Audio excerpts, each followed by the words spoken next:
الحمد لله وكفى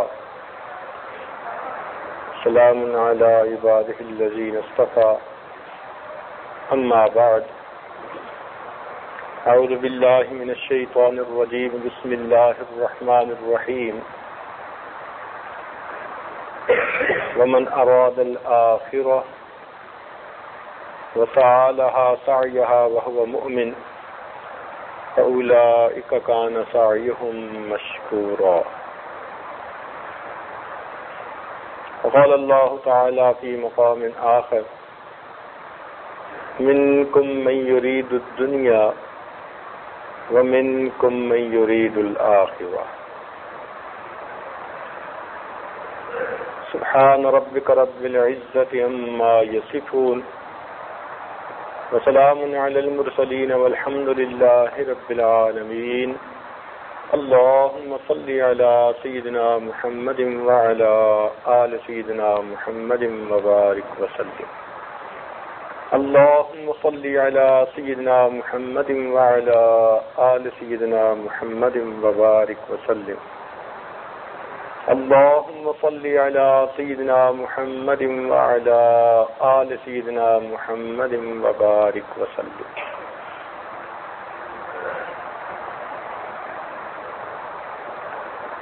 اللہ رب العزت نے انسان کو پیدا فرمایا، اس میں خیر اور شر کے دونوں مادے رکھ دیے۔ ارشاد فرمایا وَنَفْسٍ وَمَا سَوَّاهَا فَأَلْهَمَهَا فُجُورَهَا وَتَقْوَاهَا۔ اس انسان کے اندر اللہ نے خیر کا مادہ بھی رکھ دیا، شر کا مادہ بھی رکھ دیا، حکم یہ دیا کہ تم اپنے اوپر خیر کو غالب کر کے زندگی گزارو۔ جو سراسر خیر ہیں ان کو فرشتے کہتے ہیں، جو سراسر خیر ہیں اور جن میں شر کا شائبہ تک نہیں ان کو فرشتے کہتے ہیں۔ جو سراسر شر ہے، خیر کا شائبہ بھی نہیں، اس کو شیطان کہتے ہیں۔ جو خیر اور شر دونوں کا مجموعہ اس کو حضرت انسان کہتے ہیں۔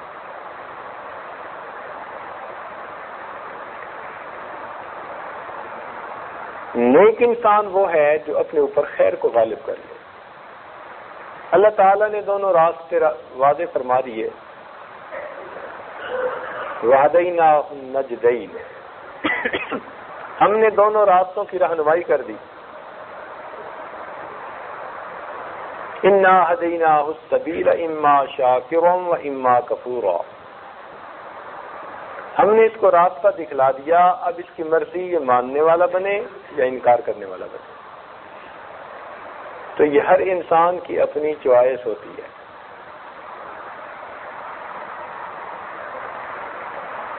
اس کی مثال یوں سمجھیے کہ ایک پھولوں کی ٹوکری پڑی ہے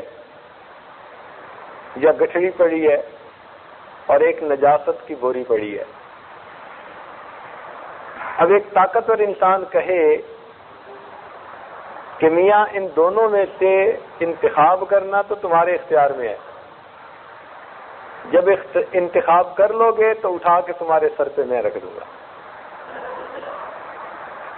تو ہمارے سامنے نیکی بھی کھلی ہے اور برائی بھی کھلی، ارادہ ہم کرتے ہیں، توفیق اللہ تعالیٰ دے دیتے۔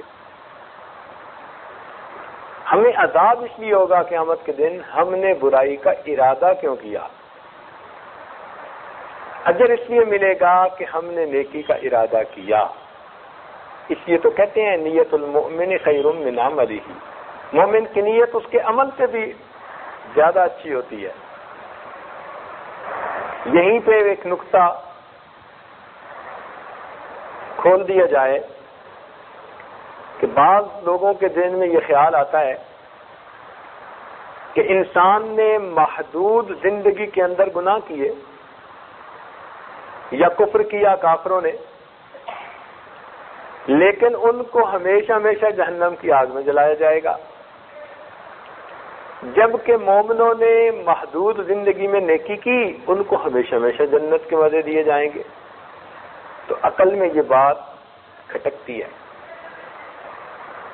علماء نے اس کا جواب یہی لکھا، اس کی وجہ یہ ہے کہ کافر کے دل میں یہ نیت ہوتی ہے جب تک وہ زندہ رہے گا وہ اپنے کفر کے اوپر جمع رہے گا،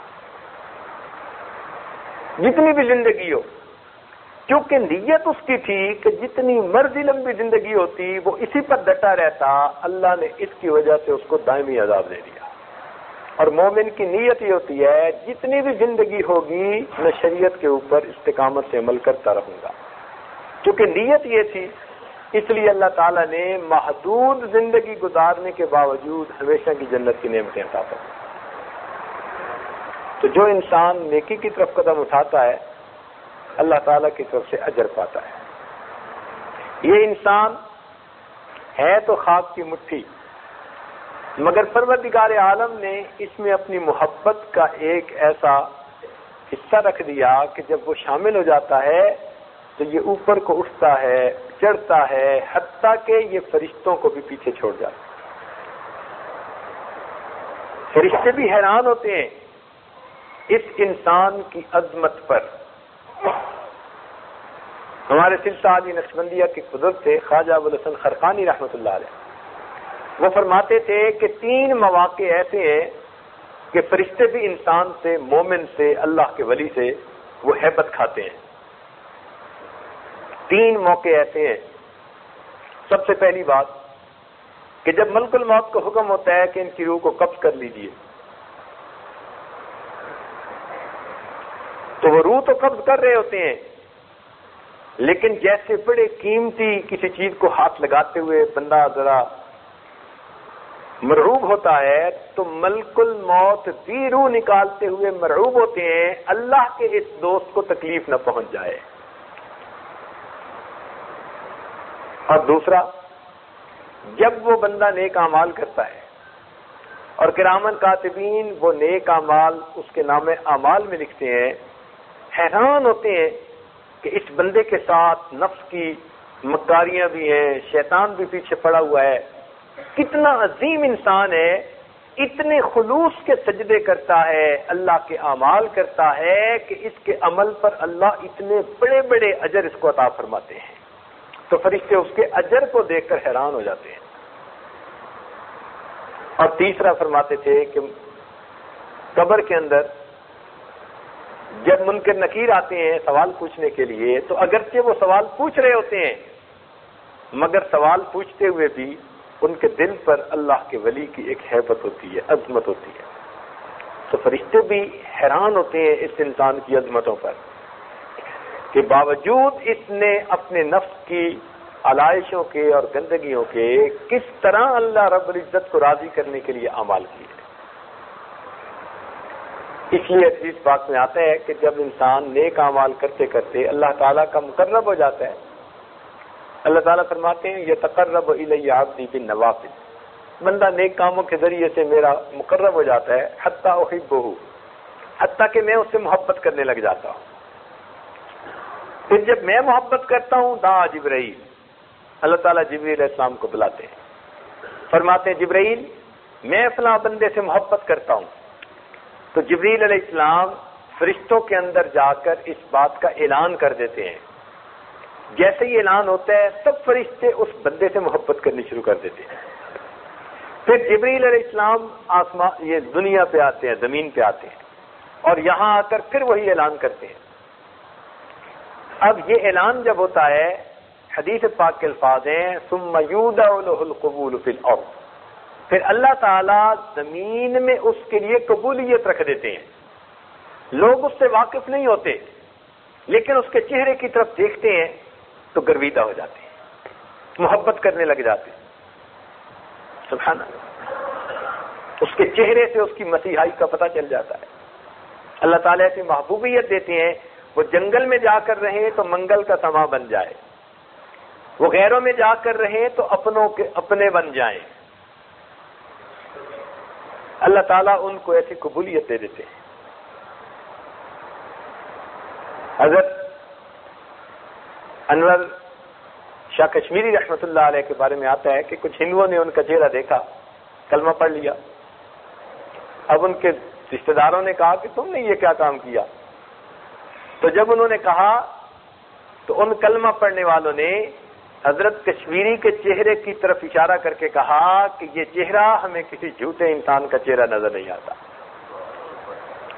یہ چہرہ کسی جھوٹے انسان کا چہرہ نظر نہیں آتا۔ اللہ تعالیٰ ان کے چہرے پر ایسی زیبائی عطا فرما دیتا ہے، تجلیات دے دیتا ہے، نور دے دیتا ہے کہ بیگانے لوگ بھی ان کو اپنا سمجھنے شروع کر دیتے ہیں، بلکہ ان کو دیکھ کر بے اختیار اللہ یاد آتا ہے۔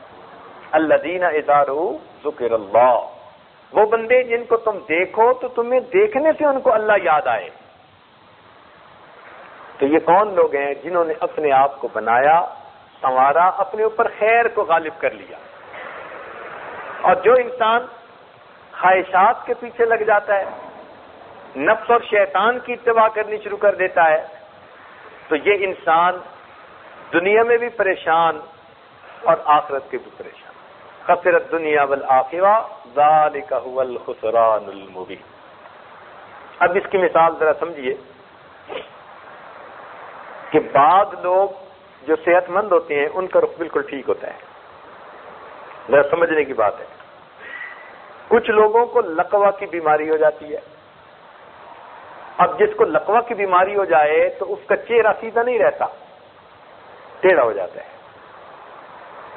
لقوہ کی وجہ سے ان کا بیلنس ٹھیک نہیں ہوتا، ٹیڑھا ہو جاتا ہے۔ کچھ لوگوں کو آپ نے دیکھا ہوگا کہ ان کی نگاہیں دونوں فوکس ٹھیک نہیں ہوتی، ان کو بھینگا کہتے ہیں۔ اب ایک ہے صحت مند انسان، ایک ہے بھینگا انسان کہ رخ ادھر ہے لیکن نگاہیں دیکھ ادھر رہی ہیں۔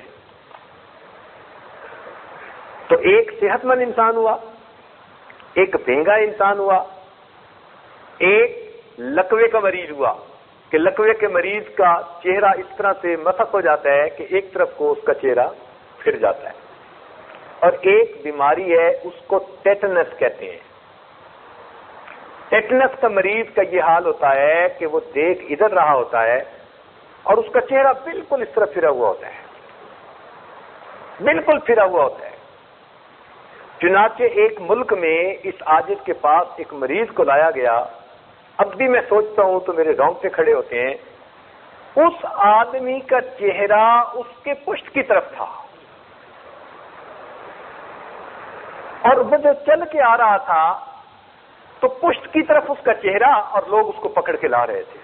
تو حیران ہو گیا کہ یہ اس کا چہرہ کس طرف ہے۔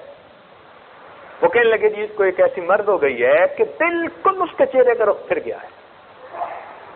اتنا وہ خوفناک قسم کا منظر تھا کہ اگرچہ اس کو چند لمحے دیکھا لیکن اس وقت بھی میں سوچتا ہوں تو جسم میں جھرجھری آ جاتی ہے۔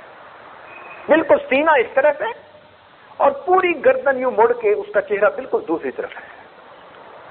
اب یوں سمجھیے کہ جو بندہ شریعت و سنت سے تھوڑا سا پھرا ہوا ہے، تھوڑے سے گناہ کرتا ہے، باقی شریعت پر عمل، تو یہ ہے بھینگے کی طرح کہ زیادہ حصہ تو شریعت پر عمل کیا، کہیں کہیں نفس شرارتیں کر جاتا ہے، یہ بھینگے انسان کی طرح ہے۔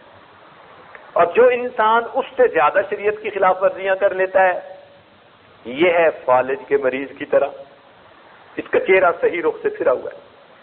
اور جو انسان شریعت کو بالائے تک رکھ کر زندگی گزارتے ہیں، یہ ٹیٹنس کے مریض کی طرح۔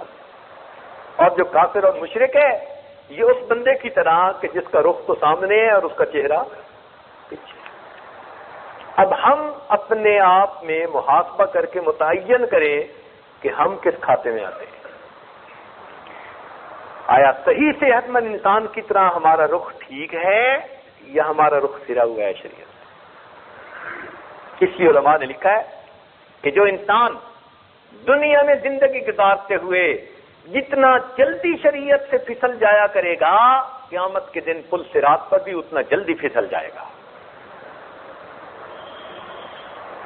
پھر سنیے اور دل کے کانوں سے سنیے کہ جو انسان دنیا میں زندگی گزارتے ہوئے جتنا جلدی شریعت سے پھسلنے والا ہوگا، قیامت کے دن پل صراط پہ بھی اتنا جلدی پھسل جائے. استقامت کے ساتھ وہ گزرے گا پل صراط سے جو شریعت کے اوپر استقامت سے عمل کرنے والا.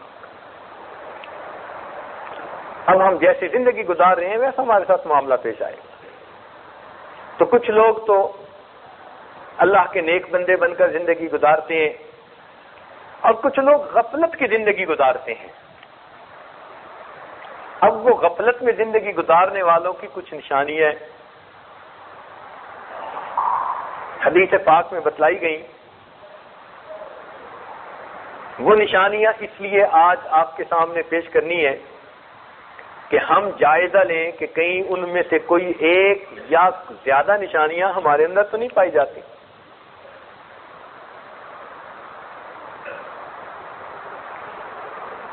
چنانچہ حضرت عبداللہ ابن عباس رضی اللہ تعالیٰ عنہ اس کے راوی ہیں، فرماتے ہیں کہ نبی علیہ الصلوۃ والسلام نے ارشاد فرمایا تم میں سے برا شخص وہ ہے جو اکیلا کھائے اور اپنے غلام کو مارے. اکیلا کھائے سے کیا مراد؟ تکبر. جن کے اندر تکبر ہوتے ہیں نا وہ پھر من آنم کے من دانم، ہم چنا دیگرے نیس، یعنی وہ یہ کہہ رہا ہوتا ہے کہ ہم چنا ڈنگرے نیس، میرے علاوہ ڈنگر کوئی نہیں ہے، میں ہی ڈنگر ہوں. تو سب سے پہلی نشانی اس کی کیا کہ اکیلا کھاتا ہے. تو غلام کو مارتا ہے، کیا مطلب؟ اپنے ماتحتوں پر سخت گیر ہوا کرتا ہے.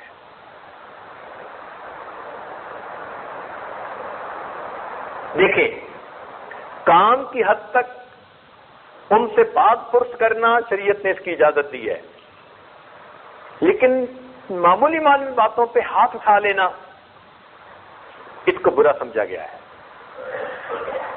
کچھ لوگوں کا گھر میں بھی یہی حال ہوتا ہے، ذرا ذرا سی بات پہ بس بفر جاتے ہیں، کہتے نہیں بس کیا کرے دماغ گرم ہے.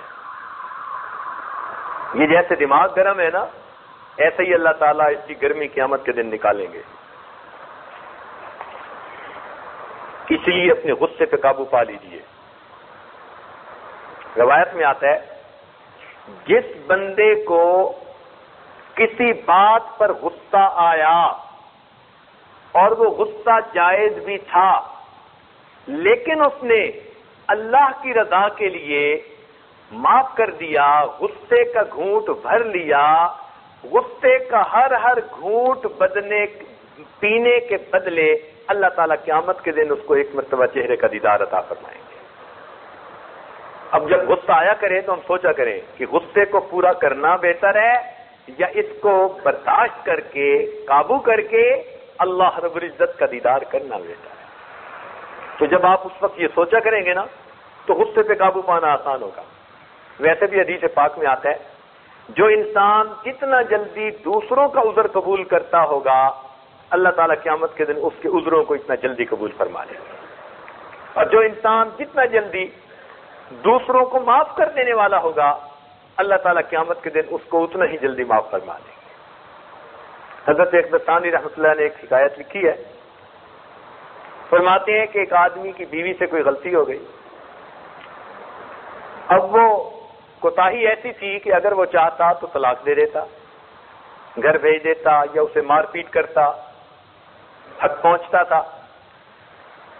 لیکن اس نے سوچا کہ چلو اللہ کی بندی ہے، غلطی کر بیٹھی، میں اللہ کے لیے معاف کر دیتا. اس نے معاف کر دیا. کچھ عرصے کے بعد اس آدمی کی وفات ہوئی. وفات کے بعد وہ کسی کو خواب میں نظر آیا. اس نے پوچھا سناؤ بھائی آگے کیا بنا؟ کہنے لگا اللہ کی میرے اوپر رحمت ہوئی. کون سا عمل پسند آیا؟ کہنے لگا کہ اس طرح ایک مرتبہ بیوی سے غلطی ہوئی تھی، میں نے اسے اللہ کی بندی سمجھ کے معاف کر دیا تھا، پروردگار کو یہ عمل پسند آیا، فرمایا کہ تو نے بیوی کو میری بندی سمجھ کے معاف کیا تھا، چل میں نے تجھے اپنا بندہ سمجھ کے معاف کر دیا. تو یہ جو دماغ گرم ہوتا ہے نا اس گرمی کو قابو میں لانے کی ضرورت ہے. اپنوں پہ گرمی کتنی عجیب بات ہے. انسان دوسروں کے عیب کا شک ہو جائے اس سے نفرت کرنی شروع کر دیتا ہے. دوسروں کے عیب کا شک ہو جائے ان سے نفرت کرنی شروع کر دیتا ہے. اپنے عیبوں کا یقین ہوتا ہے پھر اپنے نفس سے محبت کرتا ہے. یہ کتنی عجیب بات ہے, کتنی ناانصافی ہے. کوئی کسی کو بتا دینا یا فلاں اچھا نہیں ہے, بس 2 لفظ, حالانکہ وہ اچھا ہوگا, وہ 2 لفظ سن کے شک میں آ گیا. تو دوسروں کے بارے میں ایسا کہ ذرا سی شک پر نفرت, اور اپنے عیبوں کا یقین آنکھوں سے دیکھتے ہیں میں جو کچھ کر رہا ہوتا ہوں, اور پھر اپنے نفس سے محبت کرتا ہے. تو اس لیے یہ جو دماغ گرم ہوتے ہیں نا, اس گرمی کو قابو میں لانے کی ضرورت ہے. تو نبی علیہ السلام نے ارشاد فرمایا کہ برا شخص وہ ہے جو اکیلا کھانا کھائے اور اپنے غلام کو مارے, اور جو لوگوں سے بغض رکھے لوگ اس سے بغض رکھے. بغض کہتے ہیں کینے کو, دل میں کسی کے بارے میں دشمنی رکھنا, عداوت رکھنا, کینہ رکھنا.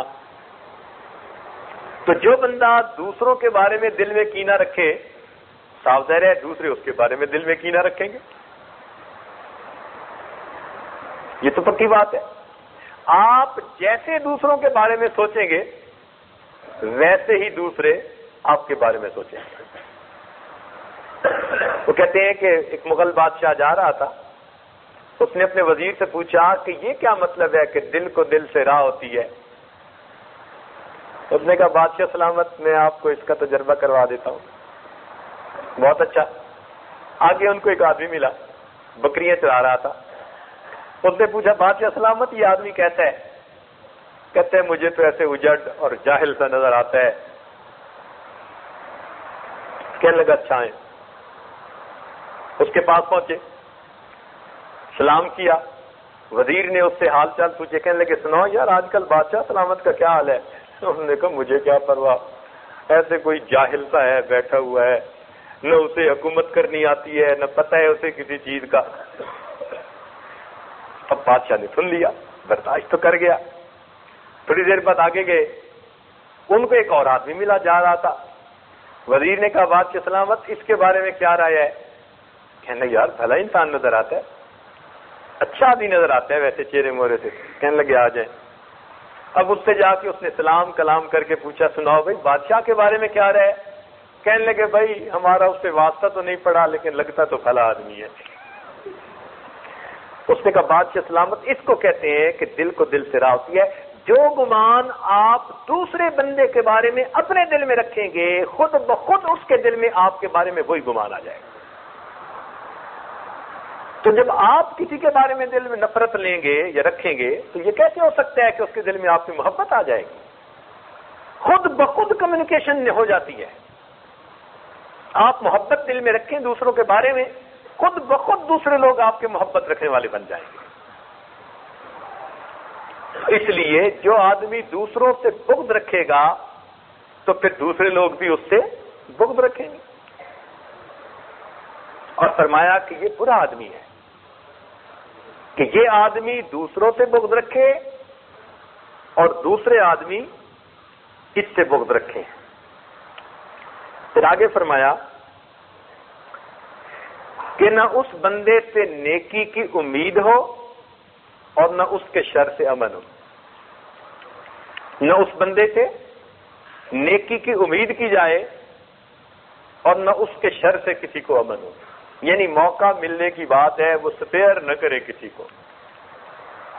آپ نے بجلی کو دیکھا ہے نا, وہ نہیں سپیئر کرتی کسی کو, جھٹکا دیتی ہے فوراً. تو کئی ایسے ہوتے ہیں ذرا موقع لگا, کسی کی غلطی ہاتھ آئی, بس اس کو اچھالنا شروع کر دیا. وہ اپنا بھائی سمجھ کے اس کی اصلاح نہیں کرتے, اس کی پردہ پوشی نہیں کرتے, وہ اپنوں کی پردہ دری کرتے پھر رہے ہوتے ہیں. اسی لیے ایسا عیب ڈھونڈنے والا اور عیبوں کی بات پھیلانے والا, اس کے لیے اللہ نے اسپیشل ٹریٹمنٹ بنائی ہوئی ہے جہنم کے اندر. تو وہ آدمی کہ نہ اس سے نیکی کی امید کی جائے نہ اس کے شر سے کسی کو امن ہو۔ اور ایک نشانی اس کی یہ بھی بتائی، فرمایا کہ کسی کی لغزش سے درگزر نہ کرے اور کسی کی معذرت کو قبول نہ کرے۔ یہ ایک ایسی نشانی ہے جو ہم میں سے بہت سارے لوگوں میں ہوگی۔ ہم میں سے کتنے ہیں جو اپنے گھر کے افراد کی غلطیوں کو جلدی معاف کر دیتے ہیں، رشتہ داروں کی معاف کر دیتے ہیں؟ کئی مرتبہ تو میاں بیوی ایک دوسرے کے ساتھ جنگ، کہنے کو میاں بیوی، اور ایک دوسرے کی غلطیاں تلاش کرنے کے لیے خوردبین فٹ کی ہوتی ہے، مائکروسکوپ، زوم کر کر کے دیکھ رہے ہوتے ہیں۔ وہ کمپیوٹر میں ہوتا ہے نا زوم، چھوٹی سی چیز کو بڑا کر کے دیکھ لو۔ بیوی خاوند کی غلطیوں کو زوم کر کے دیکھتی ہے اور اپنے گھر والوں کو بتاتی ہے، اور خاوند بیوی کی غلطیوں کو دیکھتا ہے اور اپنی ماں بہن کو بتاتا ہے۔ یہ میاں بیوی۔ تو جو آدمی دوسرے کی معذرت کو قبول نہ کرے اور دوسرے آدمی کی لغزش کو معاف نہ کرے، فرمایا کہ برے انسانوں میں سے یہ انتہائی برا انسان ہے۔ چنانچہ ایک اور حدیث پاک میں آتا ہے، نبی علیہ السلام نے ارشاد فرمایا، قرب قیامت میں میری امت میں ایسے لوگ آئیں گے جو رنگ برنگ کے کھانے کھائیں گے۔ قرب قیامت میں میری امت میں ایسے لوگ آئیں گے جو رنگ برنگ کے کھانے کھائیں گے، طرح طرح کے مشروبات پئیں گے، قسم قسم کے کپڑے پہنیں گے، خوب باتیں بنانے والے ہوں گے۔ یہ میری امت کے سب سے برے لوگ ہوں گے۔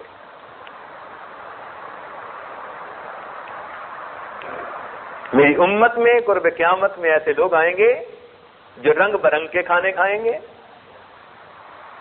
قسم قسم کے مشروبات پئیں گے، اور طرح طرح کے کپڑے پہنیں گے، لیکن اس کے بعد خوب باتیں کریں گے۔ معلوم کیا ہوا کہ اگر یہ نعمتیں ہمیں ملی ہیں تو ہمیں پھر اب عمل کر کے ان نعمتوں کا شکر ادا کرنا چاہیے۔ اگر ہم نعمتیں تو استعمال کر رہے ہیں، شکر ادا نہیں کرتے، فقط باتیں ہی باتیں ہیں، عمل نہیں ہے، تو پھر اس کا مطلب یہ ہوا کہ ہم انتہائی برے انسان ہیں۔ اور میرے دوستو، ہم انہی لوگوں میں سے ہیں جن کو اللہ نے من پسند کے کھانے کھانے کی توفیق دی ہے۔ یہ اللہ کا کتنا کرم ہے۔ من مرضی کے لباس پہنتے ہیں، من مرضی کے مشروبات پیتے ہیں۔ اب ہماری ذمہ داری بنتی ہے کہ جس پروردگار نے ہمیں اتنی نعمتیں دی، ہم اس پروردگار کا شکر ادا کریں، نیکی میں اور بڑھ کر کوشش کریں۔ یہ جو پیٹ بھرا ہوتا ہے نا، پیٹ بھر جانے کے بعد پھر بندہ بندے کو بندہ نہیں سمجھتا۔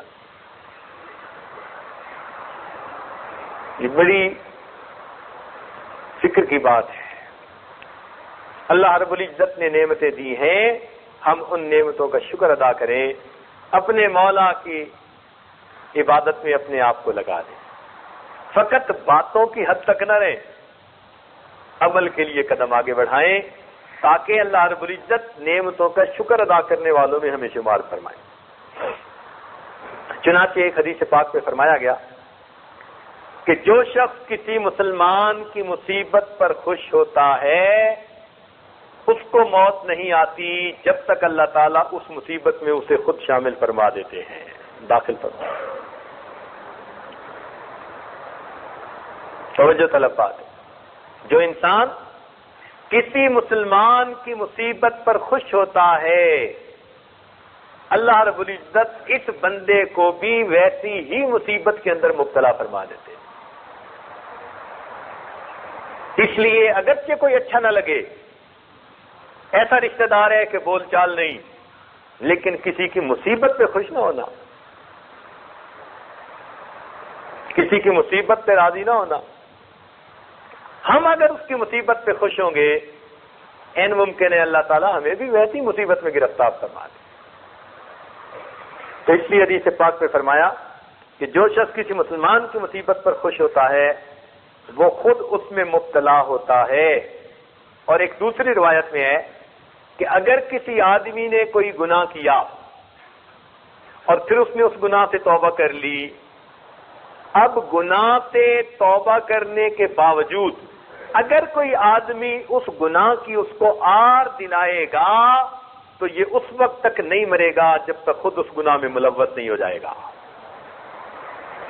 اس لیے کسی کو آر نہ دلایا کرے.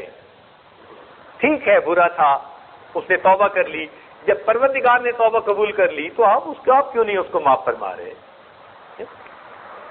آپ کیوں نہیں معاف فرماتے؟ اور یہ تو شکر ہے کہ اللہ نے توبہ کا معاملہ اپنے ہاتھ میں دیا ہے.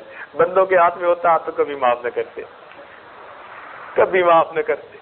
یہ تو اللہ کے حوصلے ہیں. سبحان اللہ کہ انسان کتنے بڑے بڑے گناہ کرتا ہے، پروردگار کا در پھر بھی اس کے لیے کھلا رہتا ہے. اللہ اکبر. تو اس لیے کسی آدمی کو کسی گناہ کا آر نہ دلایا کریں. اگر کسی کی اولاد نافرمان بن گئی تو آپ اپنی اولاد پہ مغرور نہ ہو. اللہ تعالیٰ آپ کی اولاد کو بھی ویسا بنا سکتا ہے. ہمیشہ ذہن میں رکھیے.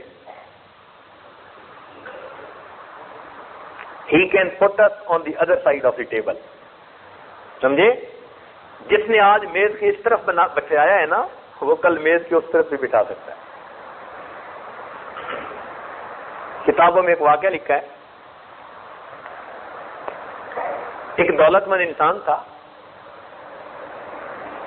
اس نے ایک بہت خوبصورت لڑکی سے شادی کی، محل نما مکان تھا، کھانا کھا رہا تھا بیوی کے ساتھ بیٹھا ہوا. دروازے پہ کسی فقیر نے آواز لگائی. اس کی بیوی نیک عورت تھی، اس کی عادت تھی کہ دروازے پہ جب بھی کوئی فقیر مانگنے آتا وہ اس کو ضرور کچھ نہ کچھ دیتی تھی. تو جب اس نے صدا لگائی تو بیوی نے پوچھا کہ آپ اجازت دیں تو میں ایک روٹی فقیر کو دے آتی ہوں. کہا ٹھیک ہے. اب وہ دینے گئی تو 1 منٹ 2 منٹ لگ ہی جاتے ہیں. تو جب واپس آئی تو اس کا موڈ بڑا اپ سیٹ تھا، برسنا شروع کر دیا. یہ لوگ کمینے اور ذلیل ہوتے ہیں، مانگنے آ جاتے ہیں، کام نہیں کرتے، کماتے نہیں، فلاں نہیں کرتے. اس نے تو جنرلی فقیروں کے اوپر برسنا شروع کر دیا. اب کچھ ہوتے معذور ہیں، مجبور ہیں، ہر ایک کے حالات ایک جیسے تو نہیں ہوتے، لیکن اس کی تکبر کی یہ باتیں اللہ رب العزت کو ناپسند آ گئی. ہوا کیا کہ کچھ عرصے بعد کاروبار کے اندر نقصان ہونا شروع ہو گیا. جو کچھ ریسورسز تھے نا، ریزرو، وہ سب ڈپلیٹ ہو گئے، ختم. حتیٰ کہ ایک وقت آیا کہ مکان بھی بیچنا پڑ گیا. پھر ایک وہ وقت آیا کہ یہ اپنی بیوی کو بھی سپورٹ نہیں کر سکتا تھا. بیوی کو بھی کہا کہ میری طرف سے طلاق ہے، تو اپنے ماں باپ کے گھر جا کر. اتنے حالات برے ہوئے. لڑکی ماں باپ کے گھر آ گئی. 1 سال اپنے اس گھر پہ رہی، خوبصورت تھی، خوبصیرت تھی. 1 سال کے بعد پھر اس کے رشتے کا پیغام آیا. ماں باپ نے رشتہ کر دیا. جب رشتہ کر دیا تو اس کو جو دوسرا خاوند ملا اس کا بھی بڑا مکان اور بڑا کاروبار. تو یہ اسی طرح خاوند کے ساتھ بیٹھی کھانا کھا رہی تھی. اللہ تعالیٰ کی شان کے دروازے پہ کسی فقیر نے صدا لگائی اللہ کے نام سے. تو اس کی چونکہ عادت تھی کہ یہ دیا کرتی تھی ضرور اللہ تعالیٰ کے نام پہ. اس نے پھر کہا جی میں دے آؤں. اس نے کہا دے آؤ. یہ گئی دینے کے لیے. جب اس نے دروازہ کھولا اور فقیر کو روٹی دینے لگی تو اس نے چیخ ماری. تو خاوند بھاگا. جب قریب گیا تو دیکھا کہ اس پر تو عجیب سی کیفیت ہے، رنگ پیلا. پوچھا خدا کی بندی کیا ہوا؟ کہنے لگی کہ جب اس فقیر کو میں روٹی دینے لگی تو میں نے دیکھا کہ یہ فقیر وہی تھا جو میرا پہلا خاوند تھا، میرے دروازے پہ بھیک مانگ رہا تھا. اس نے کہا اچھا تم نے مجھے پہچانا کہ میں کون ہوں؟ اس نے کہا تم کون ہو؟ کہنے لگا یاد کرو ایک وقت تھا جب تم روٹی دینے آئی تھی اور میں تمہارے دروازے پہ بھیک مانگنے کے لیے کھڑا تھا. اللہ رب العزت نے اس کے تکبر کے بول کے بدلے اس کا محل، اس کی بیوی، اس کی ساری کچھ اس کے فقیر کو دے دیا. اور وہ بندہ جو تکبر کی باتیں کرتا تھا اس کو فقیر بنا کر اس کے دروازے پر کھڑا کر دیا. تو ہم اپنی اوقات نہ بھولیں، سمجھے؟ کسی کو تانا نہ دیں، کسی کو آر نہ دلائیں. کوئی اگر مصیبت میں پھنس گیا ہے، اس کی اولاد سے کوئی غلطی ہو گئی، اس کی بیٹی سے کوتاہی ہو گئی، ہم کسی کو آر نہ دلائیں۔ ہمارے ساتھ بھی یہی معاملہ پیش آتا ہے، کسی کی پبلک انسلٹ ہو چکی ہے، ہم خوش نہ ہو، ہمارے ساتھ بھی یہ معاملہ پیش آتا ہے۔ اس لیے شریعت نے فرمایا، نہیں شریعت میں بتلایا گیا کہ جو آدمی دوسرے کو گناہوں پر آر دلائے گا اس وقت تک موت نہیں آئے گی جب تک کہ وہ خود اس گناہ میں ملوث نہیں ہو جائے گا۔ یہ جو دوسروں کے بارے میں بدگمانی ہے نا، یہ بڑے گناہوں میں سے ایک گناہ ہے، بڑے گناہوں میں سے ایک گناہ ہے، اور اس گناہ پر تو اللہ تعالیٰ فوری پکڑ فرما لیتے ہیں کئی مرتبہ۔ دوسروں کے بارے میں بدگمانی دل میں رکھنا فوری پکڑ آ جاتی ہے۔ سفیان ثوری رحمۃ اللہ علیہ فرماتے تھے کہ ایک مرتبہ میں جا رہا تھا تو ایک آدمی نماز پڑھ کے رو رہا تھا، فرماتے ہیں اس کو دیکھ کر میرے دل میں گمان گزرا، یار یہ ریا کر رہا ہے، دل میں یہ گمان گزرا کہ یار یہ تو ریا کر رہا ہے، ریاکار ہے۔ تو میرے دل میں جو گمان آیا اس کے بارے میں کہ یہ بندہ ریاکار ہے، اللہ تعالیٰ کی مجھ پر پکڑ ہوئی، 3 مہینے کے لیے تہجد کی نماز سے محروم کر دیا گیا۔ تو کسی کے بارے میں ہم اس طرح کا گمان دل میں نہ رکھیں یہ ریاکار ہے، اس کا معاملہ اللہ کے ساتھ۔ اگر اس کے دل میں خلوص ہے تو ہم اسے ریاکار سمجھیں گے تو ہم پکڑے جائیں گے۔ تو اس لیے ہم اپنے دل میں کسی کے بارے میں بدگمانی نہ آنے دیں، کسی کو ہم آر نہ دلایا کریں، اگر کوئی معافی مانگے تو جلدی معاف کر دیا کریں، اگر کوئی عذر پیش کر دے تو جلدی قبول کر لیا کریں، لوگوں کے عیبوں پہ پردے ڈالا کریں، اس لیے کہ پروردگار نے ہمارے کتنے عیبوں پہ پردے ڈالے ہوئے۔ سبحان اللہ، کہنے والوں نے بھی عجیب بات کہی۔ ایک بزرگ فرماتے تھے، اکمال الشیم میں یہ بات لکھی ہے، فرماتے تھے اے دوست، جس نے تیری تعریف کی اس نے در حقیقت تیرے پروردگار کی ستاری کی تعریف کی۔ جس نے تیری تعریف کی اس نے در حقیقت تیرے پروردگار کی ستاری کی تعریف کی، جس نے تجھے چھپایا ہوا ہے۔ اگر وہ نہ چھپاتا تو دنیا میں تیری تعریف کرنے والا کوئی نہ ہوتا۔ تو جو ہماری تعریف ہو رہی ہوتی ہے یہ ہماری نہیں ہو رہی ہوتی تعریف، یہ حقیقت میں پروردگار کی ستاری کی تعریف ہو رہی ہوتی ہے۔ تو اس لیے ہم ایمان والوں کے بارے میں حسن ظن رکھیں، نیک گمان، اچھا گمان رکھیں۔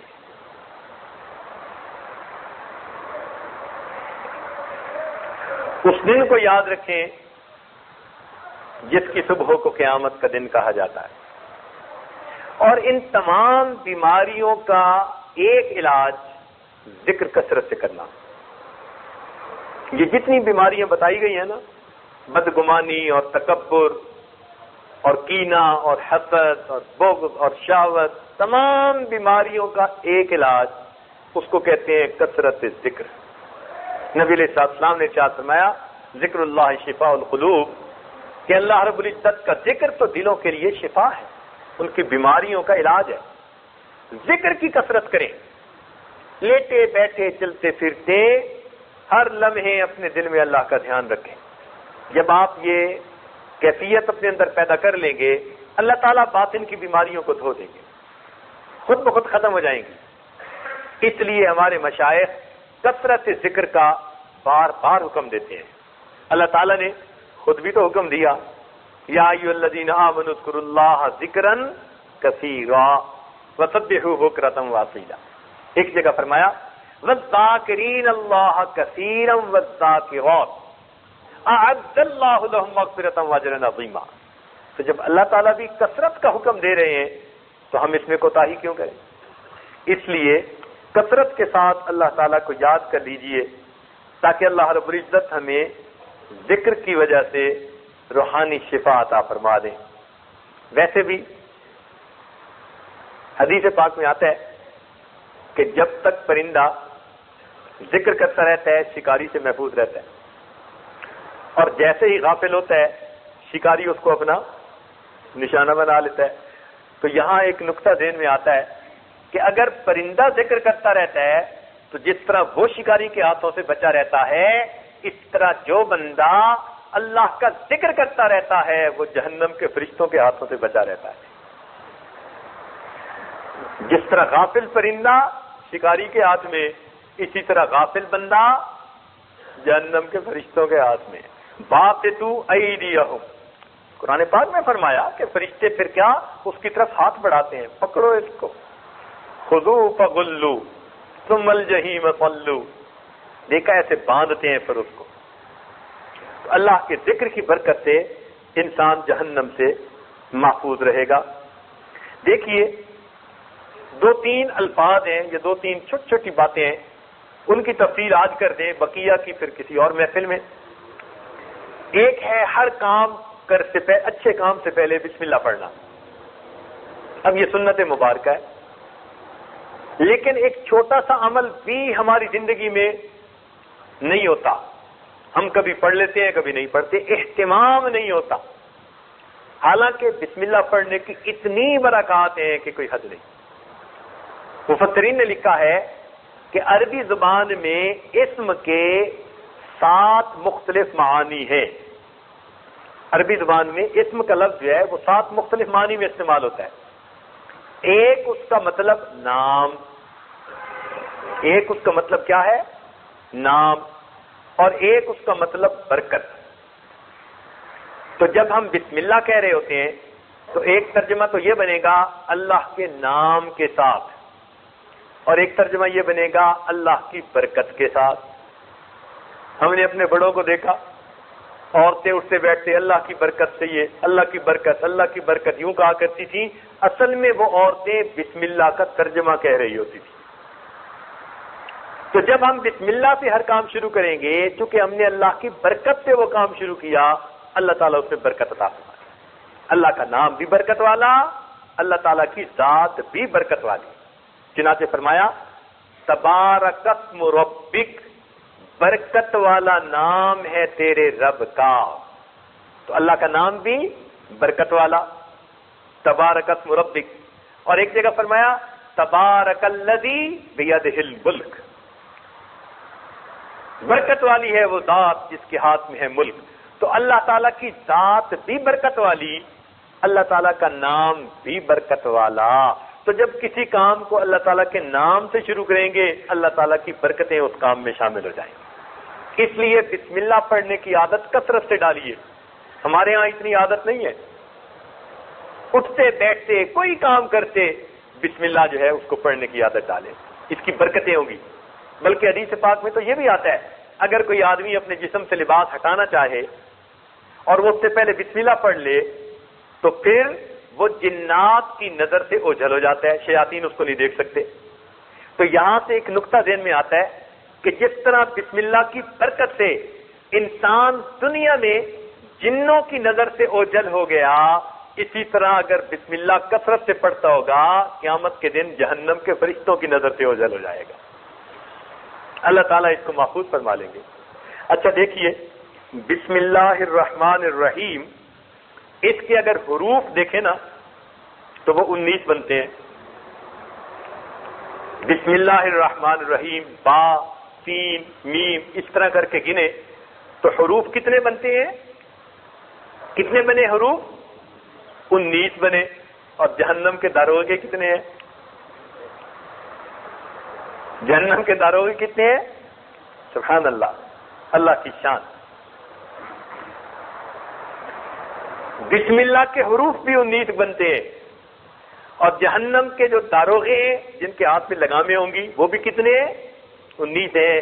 ہر حرف جہنم کے ایک داروغے اور اس کے درمیان آڑ بن جائے گا۔ اس لیے بسم اللہ ہر کام میں پڑھنے والا جہنم کے ان سزا دینے والے فرشتوں کی نظر سے اوجھل کر دیا جائے۔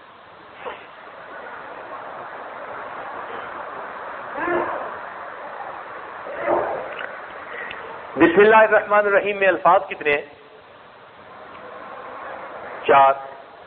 الفاظ کتنے ہیں؟ ایک بسم کا لفظ، اسم کا لفظ، اور ایک اللہ کا، اور ایک الرحمن، اور گناہ بھی 4 طرح کے ہوتے ہیں۔ ظاہری گناہ، باطنی گناہ دن میں کیے یا رات میں کیے، چار ہی طرح کی پاسبلٹیز ہو سکتی ہیں. تو چار الفاظ ہیں، چار ہی طرح کے گناہ ممکن ہیں. علماء نے لکھا جو بندہ کثرت سے اپنی زندگی میں بسم اللہ الرحمن الرحیم پڑھنے کا عادی ہوگا، اس کے یہ چار الفاظ چاروں طرح کے گناہوں کی بخشش کا سبب بن جائیں گے. اللہ تعالیٰ اس کے گناہوں کو معاف فرما دیں گے.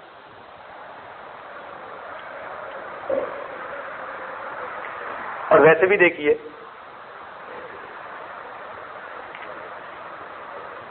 کہ انسان کے جسم میں گناہ کرنے والے اعضاء کتنے ہیں؟ 7 ہیں. اگر گنے نا، ہاتھ، پاؤں، آنکھیں، کان، زبان، منہ جو ہے، دماغ، یہ 7 اعضاء، شرمگاہ 7 بنتے ہیں. اور جہنم کے دروازے کتنے ہیں؟ 7 اعضائے گناہ ہیں اور 7 ہی تو جب 7 اعضائے گناہ ہیں اور 7 ہی جہنم کے دروازے ہیں، تو کیوں نہ ہم بسم اللہ الرحمن الرحیم کثرت سے پڑھیں تاکہ اللہ تعالیٰ قیامت کے دن ہمیں جہنم کی عذاب سے معافی عطا فرما دے. اس کے 19 حروف جہنم کے 19 داروغوں اور ہمارے درمیان میں آڑ بن جائیں. اچھا، ایک بات ہے کہ جب کسی آدمی کا خط آتا ہے نا، تو خط کے شروع میں جو لکھتے ہیں نا، اسی سے پتہ چل جاتا ہے کہ اس کا موڈ کیسا ہے. اگر وہ آدمی ناراض ہو نا، تو خط کی ابتدائی ذرا ایسے لفظوں سے کرتا ہے کہ جس سے ناراضگی ہوتی ہے. اور اگر محبت ہو اس میں، تو میرے پیارے پیارے بیٹے، کہ بھئی باپ کے دل میں بڑی شفقت ہے. تو خط کے عنوان سے ہی خط لکھنے والے کے ارادے کا پتہ چل جاتا ہے. بالکل اسی طرح بسم اللہ الرحمن الرحیم یہ پورے قرآن کا عنوان ہے، ابتدا اس سے ہو رہی ہے. اب ہم اگر اس پر غور کریں تو یوں معلوم ہوتا ہے کہ پروردگار فرماتے ہیں بسم اللہ الرحمن الرحیم، کیونکہ اس میں رحمت کے دونوں ناموں کا تذکرہ کر دیا، معلوم ہوا اللہ کا ارادہ بندوں کے بارے میں خیر کا ہے.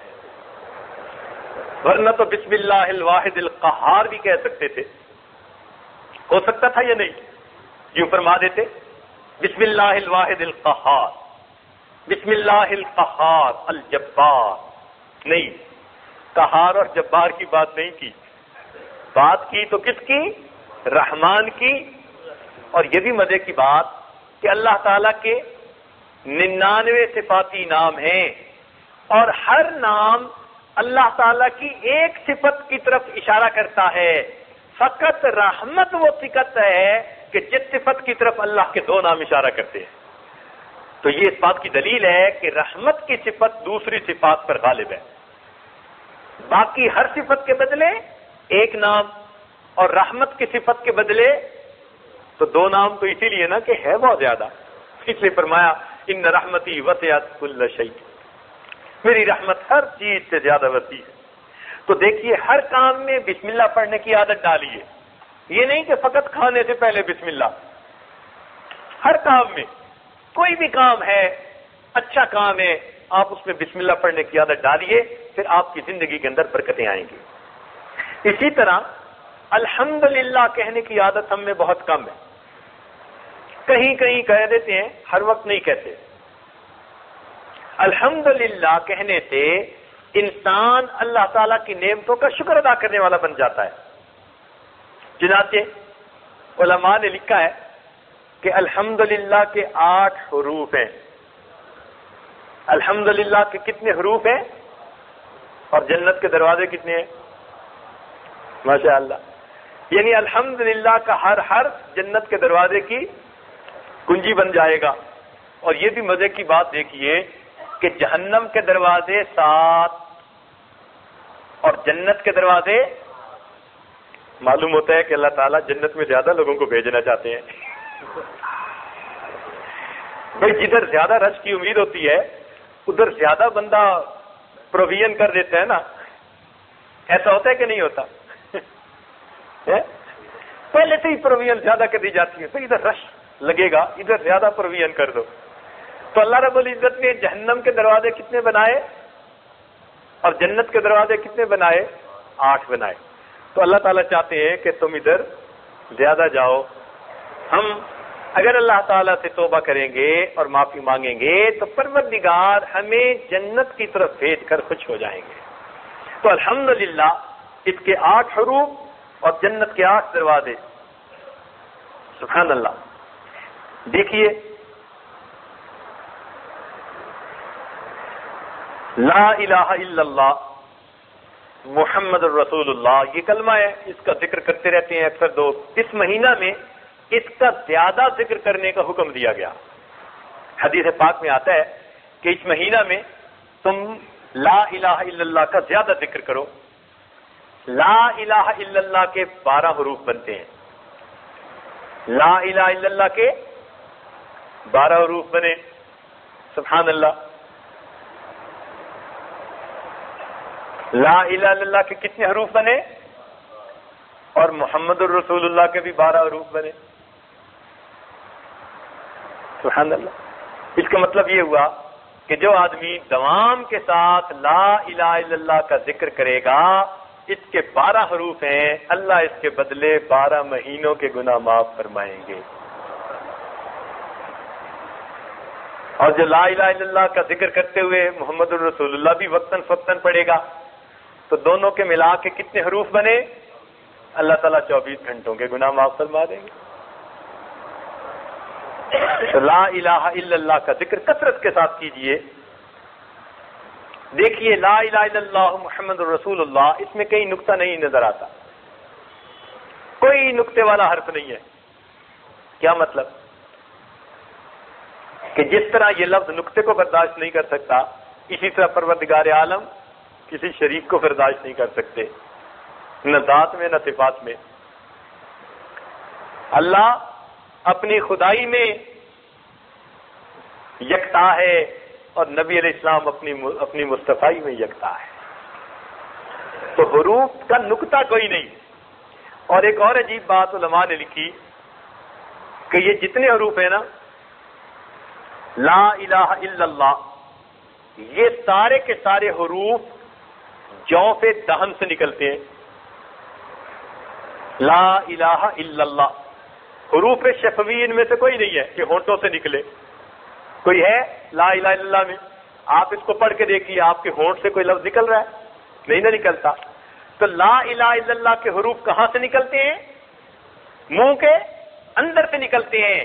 تو اس میں نقطہ رکھ دیا، اے میرے بندے، جس طرح اس کلمے کے حروف تیرے منہ کے اندر سے نکلتے ہیں، قبول ہوتے ہیں، اسی طرح اگر تیرے دل کے اندر سے یہ نکلیں گے تو پھر ہمارے ہاں قبول ہو جائیں گے.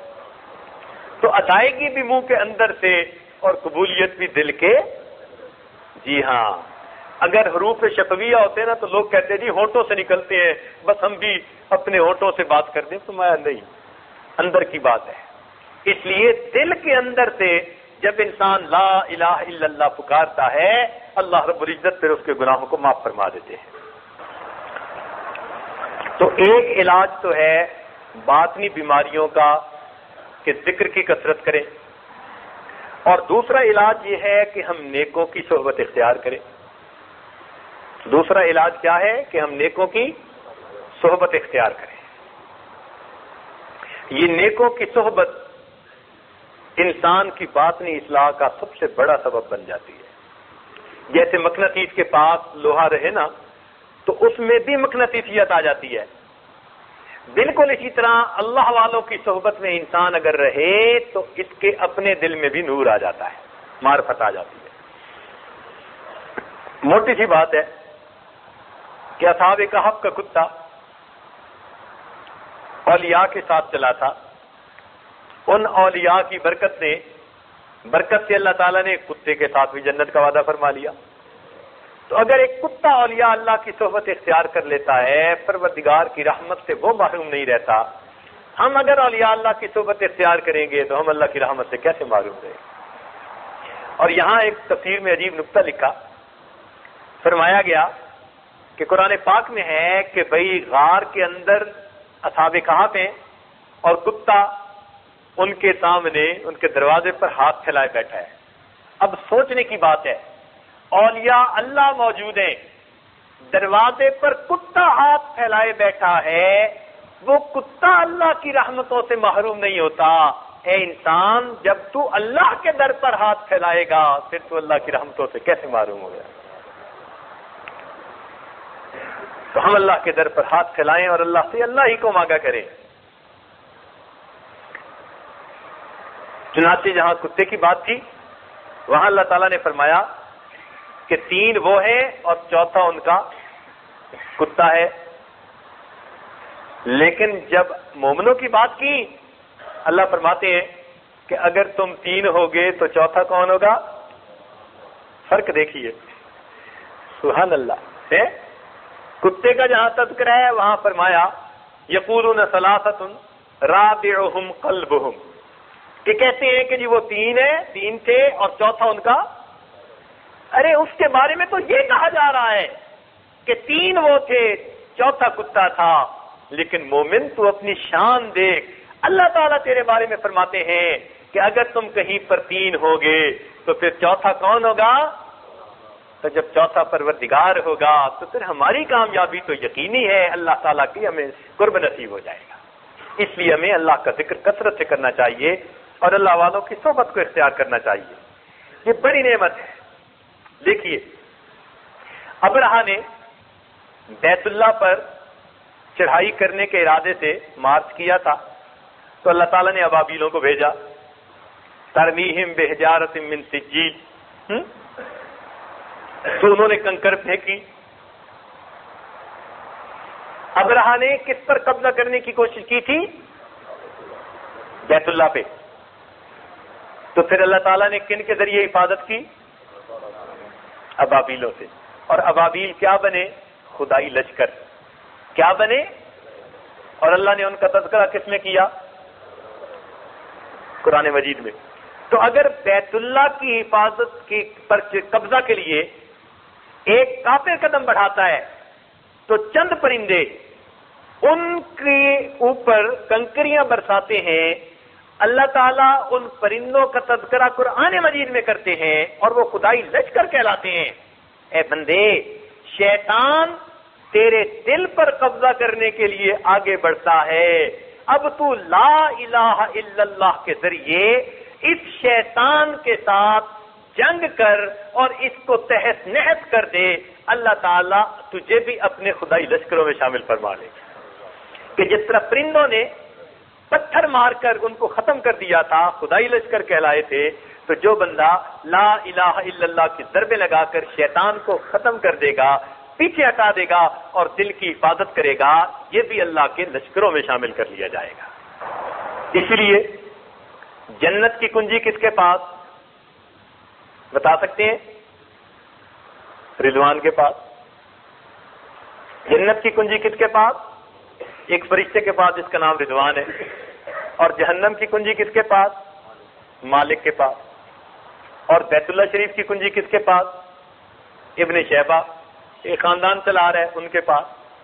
لیکن انسان کے دل کی کنجی کس کے پاس؟ اللہ تعالیٰ فرماتے ہیں انسانوں کے دل میری 2 انگلیوں کے درمیان ہے، یقلبھا کیف یشاء، میں جیسے چاہتا ہوں الٹ پھیر کر دیتا ہوں۔ سبحان اللہ۔ تو اپنے پاس تو وہی کنجی رکھی جاتی ہے نا جو زیادہ قیمتی چیز ہوتی ہے۔ آپ نے دیکھا ہوگا نا، عورتیں گھر کی باقی کنجیاں تو نوکروں کے بھی ہاتھ میں دے دیتے ہیں، لیکن جو جیولری کی کنجی ہوتی ہے وہ اپنے پاس رکھتی ہیں۔ معلوم ہوا انسان کا دل اتنا قیمتی ہے، پروردگار نے اس کی کنجی فرشتوں کو بھی نہیں دی، اپنے ہاتھ میں رکھی۔ اے اللہ، جب اتنا یہ قیمتی دل ہے تو آپ اپنی رحمت سے اس کو بھر دیجئے اور قیامت کے دن اس کو قبول فرما لیجئے۔ تو ہمیں اس دل کی حفاظت کرنے کی ضرورت ہے۔ اللہ رب العزت بندے سے اس کا دل مانگتے ہیں۔ سبحان اللہ، عجیب بات ہے۔ دیکھیں، با لکھنے میں لیٹی ہوئی نظر آتی ہے نا، لیٹی ہوئی نظر آتی ہے، الف کھڑی نظر آتی ہے۔ الف سے بات یاد آئی کہ ایک صاحب نے اپنے بچے کو مکتب بھیجا، تو جب پہلے دن پڑھ کے آیا تو اس نے بیٹے سے پوچھا کہ بیٹے تجھے استاد نے کیا سبق دیا؟ کہنے لگا استاد نے پڑھایا الف خالی ہوتی ہے۔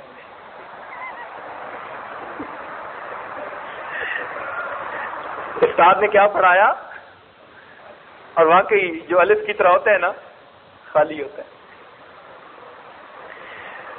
تو چھوٹے بچے نے کیسی نصیحت کی؟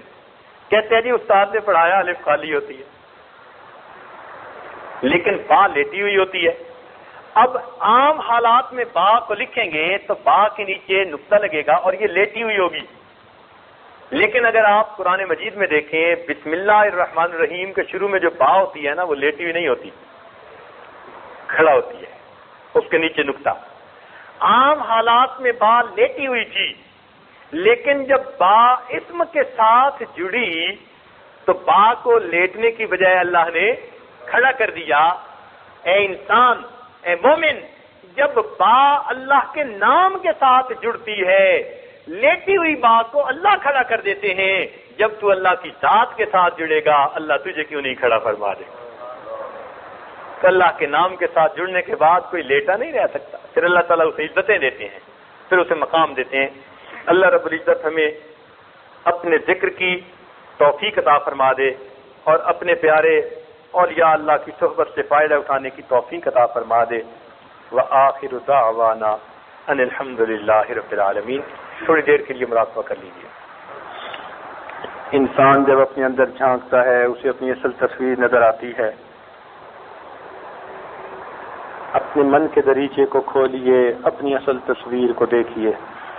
مومنا ذکر خدا کسی یار کو،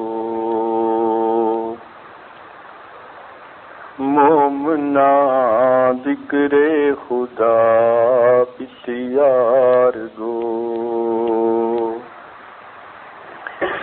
تابعاتی در دو عالم آبرو، ذکر کن ذکر تا ترا جانست، ذکر کن ذکر تا ترا جانست، پاکیے دل سے ذکر رحمان است، یک چشم زدن غافل ازا شاہ نباشی، شاید کہ نگاہ کند آگاہ نباشی، ماہر چه خواندہ ایم فراموش کردہ ایم، ماہر چه خواندہ ایم فراموش کردہ ایم، الا حدیث یار کے تکرار می کنم، اللہ اللہ اینچ شیری ہست نام، اللہ اللہ اینچ شیری ہست نام، شیر و شکر می شود جانم تمام، اللہ اللہ اینچ شیری ہست نام، شیر و شکر می شود جانم تمام، اللہ اللہ کیسا پیارا نام ہے، اللہ اللہ کیسا پیارا نام ہے، لا الہ الا اللہ محمد رسول اللہ، سبحان ربی العلی الوہاب، اللہم صلی علی سیدنا محمد وعلی آل سیدنا محمد وبارک وسلم، ربنا ظلمنا انفسنا وان لم تغفر لنا وترحمنا لنكونن من الخاسرین۔ اے مالک ہمارے گناہوں کو معاف فرما، خطاؤں سے درگزر فرما، ہمارے عیبوں کی پردہ پوشی فرما۔ رب کریم ہماری اصلاح فرما، ہماری باطنی بیماریوں کو دور فرما۔ اللہ ہمارے اندر سے کینہ، حسد، تکبر کو دور فرما۔ اے اللہ خود پسندی کو دور فرما، ریاکاری کو دور فرما۔ اے اللہ ہم بیماریوں کا گھر بنے پڑے ہیں، اللہ ہمارے ساتھ رحمت کا معاملہ فرما۔ اے مالک ہمارے ساتھ کرم کا معاملہ فرما۔ ہمیں اے اللہ دیکھنے میں ہم انسان ہیں اور ویسے کاموں کے اعتبار سے حیوان ہیں، پروردگار ہمیں صحیح معنوں میں انسان بنا اور چند زندگی کے دن اپنی یاد والے گزارنے کی توفیق عطا فرما۔ اے اللہ رمضان مبارک کا یہ مہینہ آپ کی طرف سے سنہری موقع ہے، وہ بھی گزرتا چلا جا رہا ہے، دنوں پہ دن گزر رہے ہیں، ہم اے اللہ ڈھیٹ لوگ جیسے تھے ویسے ہی ہیں۔ میرے مولا ہمارے دل کو بدل دیجئے۔ اللہ جب دل کی کنجی آپ نے کسی اور کو نہیں دی، اپنے ہی پاس رکھی ہے، تو میرے مولا اس دل کو کھول دیجئے، اپنی معرفت کا خزانہ بنا دیجئے۔ اللہ اس دل پر اپنی تجلی ڈال دیجئے، اس کو اپنی محبت سے بھر دیجئے، محبت کے نشے میں چور کر دیجئے۔ اے مالک ہمارے ساتھ کرم کا معاملہ فرمائیے۔ اے اللہ یہ اعتکاف والے آپ کے در پر پڑے ہیں، میرے مولا اپنے در کے بھکاریوں کو تو ہر بندہ کچھ نہ کچھ دے ہی دیتا ہے، میرے مولا ہم نے تو بڑا در دیکھا، اس کو پکڑ کے بیٹھے ہیں۔ رب کریم رحمت فرمانا، ہماری جھولیوں کو بھر دینا، ہماری کوتاہیوں سے درگزر کر دینا، اور رب کریم یہ دن ہمارے لیے قیمتی بنا دینا، ہماری آنے والی زندگی کو گزری زندگی سے بہتر بنا دینا۔ میرے مالک ہماری ان دعاؤں کو اپنی رحمت سے قبول فرما لینا۔ رب کریم سب کی پریشانیوں کو دور فرما۔ اے اللہ جو دوست احباب اپنے احوال بتاتے سناتے رہتے ہیں، ان کی جتنی بھی پریشانی ہے ان کو دور کر دیجئے، ضروریات ہیں ان کو پورا کر دیجئے۔ اے اللہ جتنا دل میں خوف ہے اس کو دور کر دیجئے۔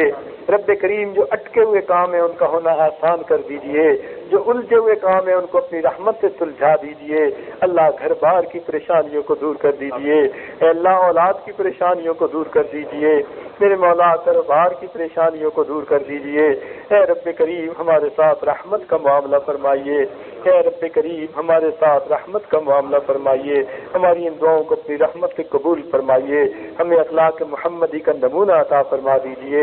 اے اللہ ہمیں نماز کی حضوری عطا فرما دیجئے، اے اللہ تلاوت کا شوق عطا فرما دیجئے، اے اللہ ہمیں رات کی آخری پہر کے مناجات کی لذت عطا کر دیجئے، ایمان حقیقی کی حلاوت عطا کیجئے۔ اے اللہ ہمیں اپنا خوف عطا فرما تاکہ ہم گناہوں سے بچ سکیں۔ اے اللہ ہمیں اپنی ملاقات کا شوق عطا فرما تاکہ ہر نیک کام بڑھ چڑھ کے کر سکیں۔ پروردگار ہمارے ساتھ رحمت کا معاملہ فرما، اے مالک ہمارے ساتھ کرم کا معاملہ فرما، اے اللہ ہمارے ساتھ رحمت کا معاملہ فرما۔ اے اللہ ہماری ان دعاؤں کو اپنی رحمت سے قبول فرما۔ اے اللہ آپ کے محبوب نے بتلایا کہ افطار کے وقت میں جب روزے دار آدمی دعا مانگتا ہے اس کی دعائیں قبول ہوتی ہیں۔ مالک ہماری زبانیں جھوٹی سہی، ہم مکار سہی، میرے مولا بے عمل سہی، مگر آپ کے سچے محبوب کی سچی باتیں تو سچی ہیں۔ اللہ انہوں نے چونکہ فرمایا دعائیں قبول ہوتی ہیں، اللہ ان کی نسبت کی لاج رکھتے ہوئے ہماری دعاؤں کو قبول کر لیجئے، میرے مولا ہماری دعاؤں کو قبول کر لیجئے، اور آج کے اس دن میں ہمیں جہنم کے جاگ سے چھڑا دیجئے، اور آج کے اس دن میں ہمیں جنت عطا فرما دیجئے، اور ہم سے راضی ہو جائیے، ہمارے اہل خانہ سے راضی ہو جائیے، ہمیں دین کی محنت کے لیے قبول کر لیجئے، پوری زندگی دین پر گزارنے کی توفیق عطا فرما دیجئے۔ رب کریم ہماری ان دعاؤں کو اپنی رحمت سے قبول فرما۔ اے اللہ اس شہر میں جتنے بھی مسلمان مرد عورتیں ہیں اللہ سب کی پریشانیوں کو دور فرما۔ اے اللہ جو کفار ہیں ان کو بھی اسلام قبول کرنے کی توفیق عطا فرما، ہدایت کی ہواؤں کو چلا، قیامت تک آنے والی ہماری نسلوں کے ایمان کی حفاظت فرما۔ جتنے مدارس اس اللہ ملک میں ہیں سب مدارس کی حفاظت فرما، اور ان کی جو ضروریات ہیں اپنے غیبی خزانوں سے پورا فرما۔ اور رب کریم سب کو دن دگنی رات چوگنی ترقی عطا فرما. دور دور سے جو دوست احباب اللہ آئے ہوئے ہیں ان کے آنے کو قبول فرما اور اس کے بدلے ان کا پل صراط پہ چلنا آسان فرما. اور اے اللہ قیامت کے دن ان کو اپنے پسندیدہ بندوں میں شامل فرما. ربنا تقبل منا انك انت السميع العليم تب علينا انك انت التواب الرحيم. صلی اللہ تعالی علی حبیبہ سیدنا محمد وآلہ واصحابہ اجمعین برحمتک یا ارحم الراحمین.